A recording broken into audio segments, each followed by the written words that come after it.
Mark సువార్త 3:6. పరిసయ్యులు వెలుపలకు పోయి వెంటనే హేరోదీయులతో కలుసుకుని, ఇదే టెక్స్ట్ దగ్గర ఉన్నవే, వెంటనే హేరోదీయులతో కలుసుకుని ఆయనను ఎలాగూ సంహరింతుమా అని ఆయనకు విరోధముగా ఆలోచన చేస్తారు. మీకు ఏమర్థమవుతుందా రెఫరెన్స్ అవుతుంటే?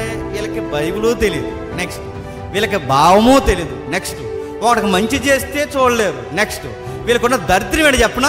రాజకీయ నాయకులతో పరిచయాలు పంచుకుంటారు. హేరోదు వర్గం వారంటే ఎవరండి? పొలిటీషియన్స్. వాళ్ళతో వీళ్ళకి పరిచయాలు ఏంటండి అంటే వీళ్ళకి ఏంటిది? నేను అడుగుతున్నా, రాజకీయ నాయకులతో వీళ్ళకి పరిచయాలు ఏంటంటే దేనికి పరిచయాలు పెంచుకుంటున్నారంటే కొంచెం ల్యాండ్ ఏదో ప్రాబ్లం ఉంది, కొంచెం రికమెండేషన్ చేస్తారని కాదు, ఇది వాళ్ళు చేసిన వాగ్దానాలు ఏవైతుందో మరి ఇల్లు ఇస్తారన్నారు, ఇల్లు ఇవ్వలేదు, ఇంకా మరి మా నియోజకవర్గానికి ఇల్లు ప్రకటించాలని అడుగుతారని కాదు. మరి ఎందుకు మీరు రాజకీయ నాయకులతో మీరు ఎందుకు పొత్తులు పెట్టుకుంటున్నారంటే కారణం ఏంటి చెప్పిన? యేసు ప్రభు వారిని చంపేయడానికి. అంటే యేసు ప్రభు వారిని అమాయకులను చంపాడని కూడా రాజకీయాలు ఉపయోగించుకుంటారా? మతం పట్టిన వాళ్ళంటే ఎందుకు లేరు? ఇప్పుడు మీరు చూడండి, రాష్ట్ర రాజకీయాలు, కేంద్ర రాజకీయాలు దేంతో నడుస్తున్నాయి చెప్పండి. భయం దేనికి?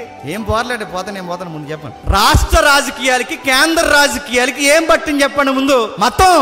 అసెంబ్లీలో మతం, పార్లమెంట్లో మతం. దరిద్రం ఏంటి చెప్పిన?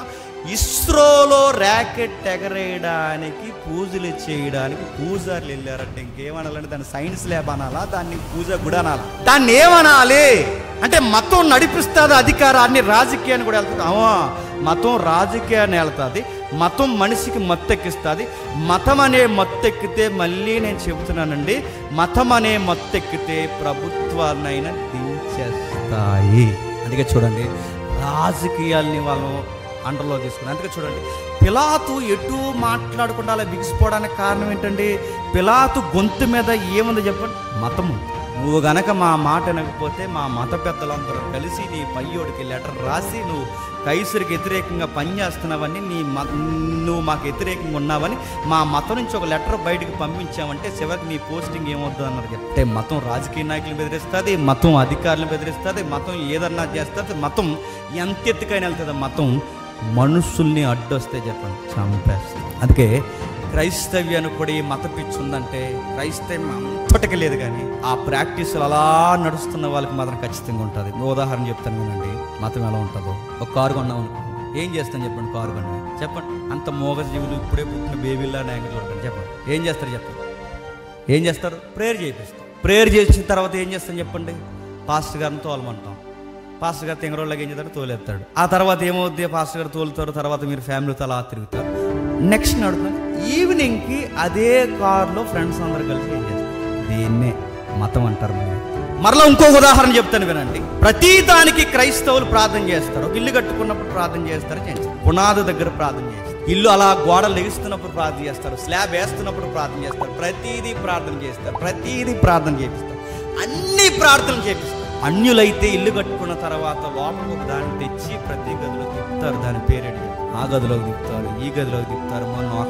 మొన్న ఏకంగా ఒక ఆవుని సెకండ్ ఫ్లోర్ ఎక్కించేశారు, మెట్ల మీద పైకి ఎక్కిస్తారు, దాన్ని పైన తిప్పేస్తారు. ఇంకొక వీడియో చూస్తారు, లేదో మరొక వీడియో ఆవు పిల్లల్ని తీసుకొస్తారు, దాన్ని ఉయ్యాలు ఊపుతున్నారు, అలా అది దిగిపోతాడు, దాన్ని అలా ఊపుతున్నారు. చూసారు మీరు? నేను అడుగుతున్నాను, సేమ్ ప్రాక్టీస్ మన క్రిస్టియానిటీలో ఉందా లేదు చెప్పండి? ప్రతి గదిలో అక్కడ ఆవుని తిప్పుతారు, చెప్పండి ఇక్కడ పాస్టర్ గారిని తిప్పుతారు, కాదా చెప్పండి? దీన్నే మతం అంటారు. అంటే అవే బుద్ధులు, అవే వ్యవహారాలు, అవే విధి విధానాలు, దీన్నే మతం అంటారు. మళ్ళీ చెప్తున్నాను, నువ్వు ప్రార్థన చేయడం మాను, బైబిల్ చదవడం మాను, చర్చికి రావడం మాను, అన్నీ చేస్తాం, కానీ బయట చేసినట్టే చేస్తాం. దీన్నే మతం అంటారు. మళ్ళీ అడుగుతున్నాను, చర్చికి వస్తున్నారు అందరు ఎంతమంది వచ్చారు ఈరోజు? ఎందుకు మరి ఎంతమంది వచ్చారు? ఏంటో మన చర్చ అర్థమంది ఒకసారి ఇంతమంది వచ్చారు ఈరోజు అడుగుతున్నాను, ఇంతమంది వచ్చారు. ఇలా వచ్చి వెళ్ళిపోతున్నారు కదా, ఇలా వచ్చి వెళ్ళిపోతున్నారు. ఇది భక్తి చెప్పండి? చర్చ్ అంటే కేవలం సండేనా? దీనికి సంబంధించిన కార్యక్రమాలు ఉంటాయి, దీనికి సంబంధించిన గృహదర్శనాలు ఉంటాయి, దీనికి సంబంధించిన బరువు బాధ్యతలు ఉంటాయి, దీనికి సంబంధించిన ఆలోచనలు పంచుకునే విధానాలు ఉంటాయి, ఎన్నో ఉంటాయి. ఇవేవి పాల్గొంటారు. ఏం చేస్తారు చెప్పండి? ఆదివారం వస్తారు, జేమ్స్ బ్రదర్ మెసేజ్ వింటారు, హాయ్ అంటారు, బాయ్ అంటారు, వెళ్ళిపోతారు. దీన్ని ఏమంటారు?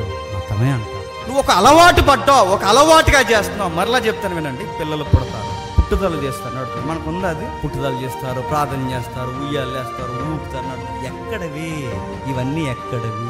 దరిద్రం ఏంటి చెప్పినప్పుడు కొంతమంది సేవకులు మదిలో ఉన్న బాధాకరమైన విషయం, పాస్టర్ గారికి తెలుసు ఆ పనులు చేయకూడదు, ఈ పనులు ఇవి జరిగించకూడదని తెలుసు, కానీ అది చెయ్యకపోతే పాస్టర్ గారు చేయనంటే కొంతమంది ఏం చేస్తారు? తిరగబడి వాళ్ళని అనలేక, ఆయనకి చెప్పలేక, వాళ్ళని ఏమి అనలేక, ఆయనకి చెప్పలేక చాలామంది దైవజనులు ఉన్న మధ్యలో ఉన్న మాటలు చెప్పిన, ప్రభు ఎందుకు వచ్చాను ప్రభు ఆ సేవకుని బాధపడే సేవకు లేదు. నా భక్తి ఏదో నేను చేసుకుంటే పోయేది, వీళ్ళందరినీ నేను రిప్రజెంట్గా ఉండి వీళ్ళు చేసే పనులు నాకు నచ్చకపోయినా చేయాల్సి వస్తుంది. నీకు ఇలా చేస్తే నీకు నచ్చదు, నేను ఇలా చేయకపోతే వీళ్ళు నాకు నేనేం చేయాలి ప్రభు? ఏరు చెప్పండి. ఇలాంటి ఇది మతం. మనం ఎంత చెప్పినా వినరు, పెళ్లి చేస్తారు. ఆ పెళ్లి టైంలో బయట లేవు అక్షంతలు వేస్తారు. అక్షంతలు వేస్తే మన వాళ్ళు కొంతమంది సి అంటున్నారని వాటి బదులు ఏం కలిపాడు చెప్పండి, ఆ పూలు సేమ్ ప్రాక్టీస్ లేదు. మతము మళ్ళీ చెప్తున్నాను, మతం ఇలాగే పుట్టుకొస్తుంది, మతం ఇలాగే ఉంటుంది. మతం సంఘాన్ని కూడా పాడు చేస్తుంది, సంఘాన్ని కూడా పాడు చేస్తుంది. అందుకే చెప్తున్నాను, నువ్వు మతం అనే ప్రాక్టీస్లో ఉన్నావా, విశ్వాసం అనే కోణంలో నడుస్తున్నావా? చెక్ చేసుకో.